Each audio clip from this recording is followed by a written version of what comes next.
안녕하세요. 축진먹입니다. 바이에른 뮌헨의 주앙 팔리냐가 토트넘으로의 임대 이적이 임박했습니다. 토트넘이 주급은 부담하는 체제로 갈 것 같고요. 3천만 유로의 매수 옵션 조항이 포함되어 있습니다. 우리 돈으로는 480억 정도 되는 돈이고요. 이게 이제 무조건 사는 게 아니라 토트넘이 시즌 끝나고 선택할 수 있는 거기 때문에 일단은 토트넘 입장에서도 한 시즌 임대로 써보겠다, 이렇게 될 수가 있을 것 같고요. 팔리냐는 어떤 선수인지, 토트넘은 왜 주앙 팔리냐를 영입하려고 하는 건지 알아보도록 하겠습니다. 일단 간단 프로필입니다. 1995년생 30살이고요. 포르투갈 국적의 선수입니다. 키 190, 수비형 미드필더, 오른발잡이 선수입니다. 여기서 주목할 부분은 190이라는 든든한 피지컬을 가지고 있다. 실제로도 피지컬을 잘 쓴다. 이렇게 볼 수 있을 것 같고요. 팔리냐의 24-25 시즌이 어땠는지 한번 보도록 하겠습니다. 일단 팔리냐는 23-24 때 풀럼에서 잘해서 바이에른 뮌헨으로 갔고요. 24-25 시즌에 바이에른 뮌헨에서 모든 대회 24경기 970분을 뛰었습니다. 팔리냐의 부상 이력을 찾아보니까 바이에른 뮌헨에서 부상이 한 2달 정도 있긴 했지만 그 이외에는 그냥 밀렸다고 볼 수 있을 것 같아요. 그러니까 리그만 봤을 때 970분도 아니고 모든 대회 통틀어서 챔피언스 리그까지 나가는 팀에서 970분을 뛰었다는 건 팀 내에서는 비중이 매우 적었다고 볼 수 있겠고요. 콤파니 체제에서는 잘 사용되지 않았습니다. 일단 수비형 미드필더 중에 한 자리가 키미히, 그러니까 팀 내 출전 시간 1위 선수가 그 한 자리에 거의 알박기를 하고 있었고요. 또 그 다음 옵션으로는 고레츠카나 파블로비치 이런 선수들이 3선에 사용되면서 팔리냐는 거의 기용되지 않았습니다. 그리고 이렇게 자주 경기에 나오지 않으면서 자연스럽게 경기 감각이 떨어지겠죠. 그리고 폼 저하까지 이어지곤 했습니다. 그래서 팔리냐의 24-25 시즌은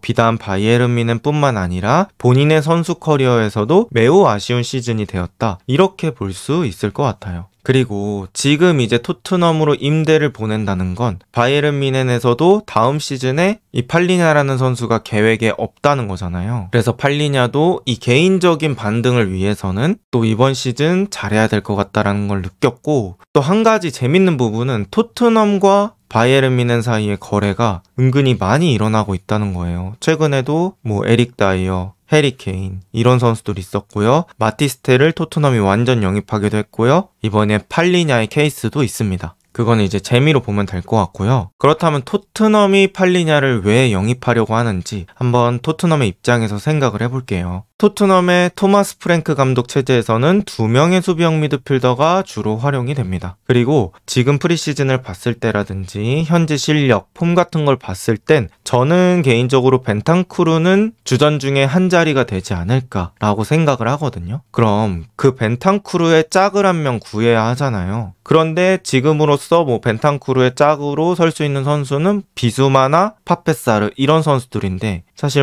비수마를 믿고 한 시즌까지 가기에는 좀 애매한 상황이라고 볼 수 있을 것 같아요. 그래서 이 주앙 팔리냐라는 선수가 프리미어리그 경험이 있고 고점까지 있다 보니까 풀럼 때 그 잘했을 때의 모습을 기대를 해보면서 주앙 팔리냐를 데려오려고 하는 것 같습니다. 그리고 주앙 팔리냐가 사실 이번에 의무 이적이 아니잖아요. 그러니까 1년 써보고 마음에 안 들면 다시 반품을 할 수 있기 때문에 그래도 주앙 팔리냐 임대로 한번 써봐서 테스트 해볼만 하지 않을까? 라는 생각이 있는 것 같습니다. 토트넘 입장에서는 이제 2가지 선택지가 생기는 거겠죠. 이번 시즌 주앙 팔리냐를 임대로 사용하면서 다음 시즌에 나올 새로운 수비형 미드필더 매물을 기다릴 수도 있고, 지금 주앙 팔리냐가 너무 토트넘에 적합하고 잘해서 또 그 조항대로 데려올 수도 있겠죠. 어쨌든 토트넘 입장에서는 2가지 선택지를 가져갈 수 있기 때문에 일단 임대해서 플레이 시켜보는 거 나쁘지 않다고 생각합니다. 그리고 이제 바이에른 뮌헨 입장에서도 팔리냐를 거의 안 쓰는 자원으로 취급하는데 주급을 토트넘이 부담을 해주니까 또 선수단을 컴팩트하게 만드는데 도움이 됐겠죠. 그렇다면 이 주앙 팔리냐라는 선수는 어떤 능력을 가지고 있는 선수인지 한번 보도록 하겠습니다. 제가 봤을 때 이 팔리냐의 좋은 능력 중에 하나는 탄탄한 경합 능력이라고 생각합니다. 팔리냐는 특히나 이 50대 50 소유권 싸움에 특화된 선수입니다. 그러니까 축구 경기를 하다 보면 네 공도 내 공도 아닌 그런 공들 있잖아요. 그런 공을 경합할 때 팔리냐가 아주 장점을 보여줄 수 있는 선수라고 생각합니다. 제가 아까 말씀드렸던 것처럼 팔리냐 키가 190이에요. 그리고 몸도 두꺼운 편이라서 그러한 기본 피지컬을 바탕으로 경합 능력이 저는 상당히 좋다고 느꼈습니다. 그리고 지금처럼 한 번 경합에서 이긴 다음에 다시 소유권을 내주는 일이 별로 없습니다. 그러니까 경합에서 한번 이겨내면 이 공을 지켜내는 그런 힘이 좋다는 거죠. 그리고 이런 상황뿐만 아니라 50대 50 싸움에서는 막 몸이 부딪히는 그런 일들도 많이 발생하잖아요. 그런데 팔리냐가 그렇게 몸이 2번, 3번 부딪혀도 잘 버티는 그런 모습들을 보여줬습니다. 그리고 약간 이런 거 있잖아요. 경합하다가 나는 넘어져도 공은 못 줘. 막 이런 거 있잖아요. 엉덩이랑 등 이렇게 딱 해가지고 단단하게 버틴 다음에 공 위로 이렇게 엎어지는 거. 그런 것들도 잘하는 것 같습니다. 그래서 어쨌든 경합하고 나서 상대가 공을 가져갈 수 없게 만드는 그런 능력들이 좀 탁월하다고 느꼈어요. 그리고 두 번째는 능숙한 태클 능력입니다. 저는 주앙 팔리냐가 슬라이딩 태클을 할 때도 있고 서서 할 때도 있고 이렇게 여러 가지 태클을 하는데 그 중에서 서서 하는 태클, 스탠딩 태클이 상당히 좋다고 느꼈습니다. 긴 다리를 바탕으로 이제 상대한테 발 쑥 넣어서 공 뺏거나 아니면 상대가 컨트롤을 잃어버리게끔 만드는 능력이 아주 좋다고 느꼈어요. 그래서 발을 한 번만 넣는 게 아니라 2-3번 넣으면서 상대에게 지속적인 방해를 합니다. 그런데 이런 특성, 그러니까 발을 뻗는 특성은 또 드리블 잘하는 선수들한테는 어떻게 보면 먹잇감이 될 수 있죠. 그 발을 뻗는 걸 이용해서 제치기도 하니까요. 그런데 팔리냐는 이 발을 뻗는 타이밍이 군더더기가 없다고 생각합니다. 그래서 그 발을 뻗는 타이밍이 좋아서 이 태클의 시도와 태클의 정확성, 성공률 이런 것들이 준수하다 이렇게 느꼈고요. 슬라이딩 태클 역시 평균 이상이라고 느꼈습니다. 저는 수비형 미드필더가 하는 수비 그리고 센터백이 하는 수비는 조금 다른 면들이 있다고 생각하거든요. 예를 들어 센터백은 이제 박스 안에서 기다리면서 하는 수비를 더 많이 한다고 생각하는데 수비형 미드필더는 어떻게 보면 뒤, 앞, 옆 모든 공간이 열린 상태에서 수비를 할 때가 많잖아요. 그래서 범위 넓은 태클 내지는 경합 상황 이런 거에 오히려 더 강점이 있어야 된다고 생각하는데 이 주앙 팔리냐라는 선수는 그런 수비형 미드필더가 요구하는 수비 상황에서의 장점이 있다고 생각합니다. 그리고 이제 패스하는 선수에게 빠르게 좁혀서 패스각 차단하는 능력도 좋다고 생각합니다. 그런데 장점만 있는 선수라면 바이에른 뮌헨에서 계속해서 잘 뛰었겠죠. 하지만 주앙 팔리냐는 아쉬운 부분도 분명히 존재하는 선수입니다. 저는 그 중에서는 패스 능력 내지는 전개 능력이라고 생각을 하는데요. 사실 스페셜 영상 같은 거는 고점을 확인할 때는 좋은 자료가 될 수 있습니다. 하지만 그 선수의 평균치를 알기 위해서는 경기를 다 봐야 된다고 생각하는데요. 거기서도 저는 패스 능력을 확인할 때는 한 경기 터치 영상을 좀 많이 보게 되는 것 같아요. 그래서 저는 평균치를 확인하기 위해서 한 경기 터치 영상들을 많이 찾아봤습니다. 거기서 느꼈던 건 패스에 심각한 하자가 있다. 그런 건 절대 아니에요. 아무래도 프리미어 리그에서 뛰던 선수고 또 바이에른 뮌헨이라는 팀에 입단할 정도라면 기본적인 패스 능력은 가지고 있습니다. 하지만 이제 이 무대가 전 세계 최상위권 선수들만 뛰는 무대다 보니까 거기서 또 패스가 독보적인 선수냐? 이건 아니라는 거죠. 제가 느꼈던 근거는 아래와 같습니다. 일단 팔리냐가 압박 없을 때, 수비가 안 붙었을 때 내지는 좀 서서 패스를 하는 상황에서는 의외로 또 정확도가 괜찮다고 느꼈어요. 특히나 이제 상대 선수가 다가오지 않을 때 그냥 서서 공 받고 돌아서고 반대편으로 전환 패스 이런 것들은 정확도가 의외로 높다고 느꼈거든요. 그런데 압박을 당할 때 강도나 각도 조절에서 아쉬울 때가 있었습니다. 강도 조절이 아쉽다는 건 쉽게 말해서 우리 팀 선수가 공 잡고 제2 동작을 가져가기 어렵다는 뜻이 돼요. 그러니까 패스 중에 우리 팀 선수가 다음 동작 할 수 있게 예를 들어 다음 동작이 슈팅이라고 하면 달려가면서 딱 찰 수 있는 그런 정도의 패스를 준다든지 아니면 공간 쪽으로 스루 패스를 넣는 거라면 우리 선수가 받기 전에는 속도가 줄면서 추진력을 가지고 쉽게 컨트롤하면서 나갈 수 있게 하는 패스를 한다든지 그런 패스 능력들은 조금 부족하다라고 느꼈고요. 또 각도 조절 역시 왼발잡이 선수면 왼발 쪽으로 패스를 보내주는 게 그 선수한테 더 편하겠죠. 내지는 그 선수의 몸의 자세에 따라서 이 패스의 각도를 조절하는 게 상당히 중요해질 수 있습니다. 만약에 각도가 조금이라도 틀어진다면 뭐 다시 뒤돌아서 공을 챙겨야 되고, 그렇게 되면 또 압박당해서 수비 라인이 한 칸씩 밀리게 되는 상황도 생길 수 있거든요. 그런데 이제 그런 상황에서 각도 조절이 또 아쉬울 때가 있습니다. 그리고 저는 이제 팔리냐가 좀 짧게 쪼개는 지공 축구에서는 아쉬울 수 있다는 생각이 들었는데, 그 이유가 뭐냐면 그 축구 선수들 몸 풀 때 흔히 론도라고 하잖아요. 우리나라에서는 약간 왕따라고 부르는 것 같은데, 이제 뭐 한 4명 있고 가운데 술래 하나 정해놓고 이렇게 4명이서 공 돌리면서 공 안 뺏기는 그런 연습들을 많이 하는데, 실제 축구에서도 그런 좁은 공간에서 여러 명의 선수가 공을 돌리는 상황이 나오기 때문에 그런 훈련을 하는 거거든요. 그런데 이제 팔리냐가 그런 식으로 좁은 공간에서 짧은 패스를 돌릴 때 공이 좀 튀는 경우들이 있더라고요. 특히나 이제 오른발이 아니라 왼발 같은 걸로 할 때는 공이 쫙 깔려서 우리 팀 선수에게 간다는 느낌이 있어야 되는데, 통통 튀면서 가다 보니까 그 선수가 또 컨트롤하고, 그러다 보니까 패스 템포 죽고 다시 뭐 백패스를 하게 되는 그런 상황이 생기기 때문에, 이렇게 짧게 썰어서 상대 수비 블럭을 깨는 축구에는 조금 아쉽지 않을까라는 생각이 들었습니다. 그래서 그런 축구보다는 경합 많은 축구에 적합하지 않을까라는 생각을 했습니다. 뒤에서도 또 언급을 한번 드려볼게요. 그 다음 이제 그 외에 팔리냐에게 따라붙는 평가들, 이런 것들을 말씀드려보면, 일단 팔리냐는 스피드가 빠른 편이 아니라고 많이 평가를 합니다. 사실 팔리냐가 24-25 시즌에 워낙 뛴 경기가 적어서 이 데이터 확보가 쉽지 않아가지고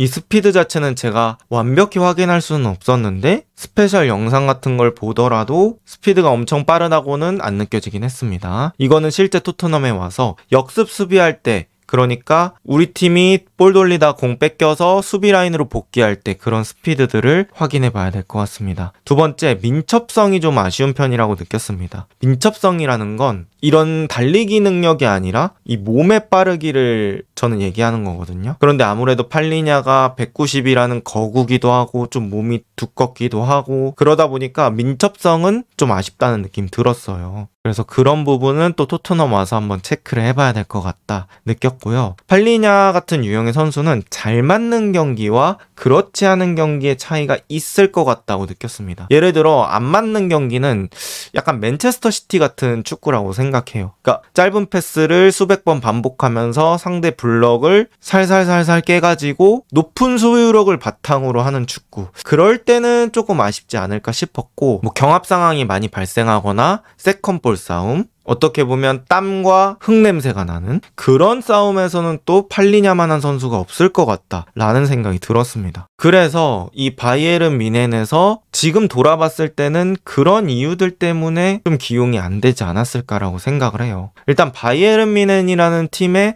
특성을 고려해 봐야 될 것 같습니다. 바이에른 뮌헨 리그에서 절대 강팀의 위치에 있죠. 그리고 이 콤파니라는 감독이 상대방에게 소유권을 주지 않는 그런 전술을 사용하려고 합니다. 유럽 내에서도 독보적인 전방 압박 강도를 가져가고요. 전방 압박을 한다는 건 상대방에게 롱킥을 유도할 확률이 높고, 그 롱킥을 유도해서 공을 다시 차지한 다음에 천천히 점유하면서 상대방을 깨려고 합니다. 그리고 또 바이에른 뮌헨이 비단 콤파니 감독뿐만 아니라 그렇지 않을 때도 이 내려앉은 수비를 깨야 되는 상황이 많이 나올 수밖에 없는 위치다 보니까, 이런 팔리냐가 하고자 하는 그런 축구, 그런 특성에서는 좀 아쉬운 선수가 될 수 있죠. 경기 중에서 뭐 전환하는 장면들도 있겠지만, 경합할 때도 있겠지만, 상대적으로 또 짧은 패스로 쪼개면서 뚫어가야 되는 상황, 축구력이 필요한 상황, 창의성이 필요한 상황이 분명히 나올 거예요. 근데 뭐 그런 부분에서 장점을 가지고 있는 선수는 아니기 때문에 또 바이에른 뮌헨에서는 적응이 쉽지 않았던 게 아닐까, 이렇게 생각을 합니다. 그리고 이제 강팀들을 보면은 이 가운데 미드필더들이 대부분 그 탈압박 능력이나 개인 능력이 있어요. 왜냐면 이 블럭 안에서 하루 종일 기다리면서 수비할 수는 없잖아요. 그래서 자기 블럭 안으로 들어오면 약팀에 있는 선수들이 막 달려들 때가 있단 말이죠. 그때 강팀에 있는 선수들은 대부분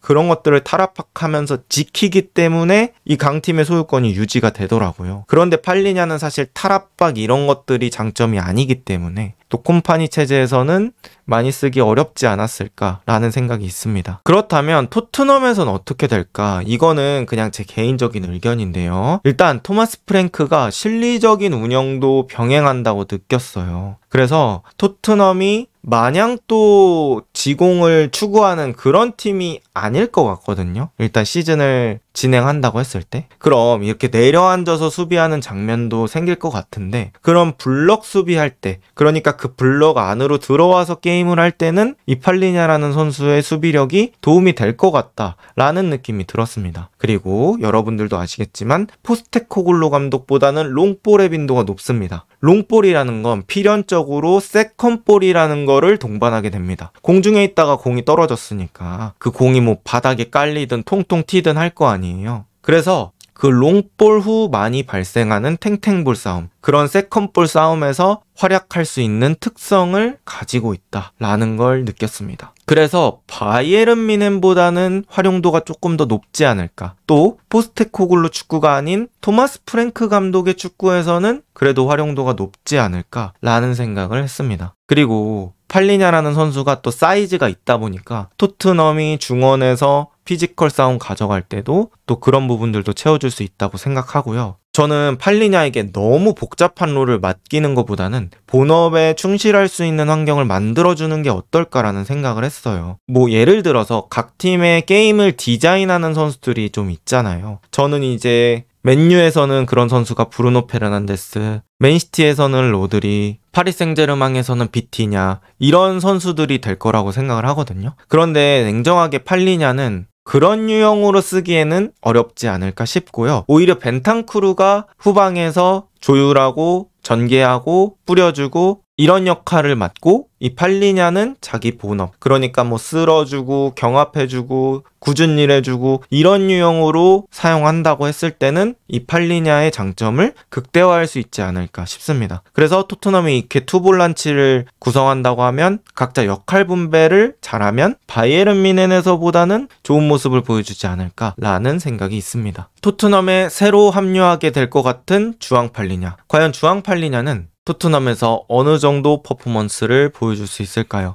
이번 영상은 여기까지입니다. 좋은 하루 보내세요.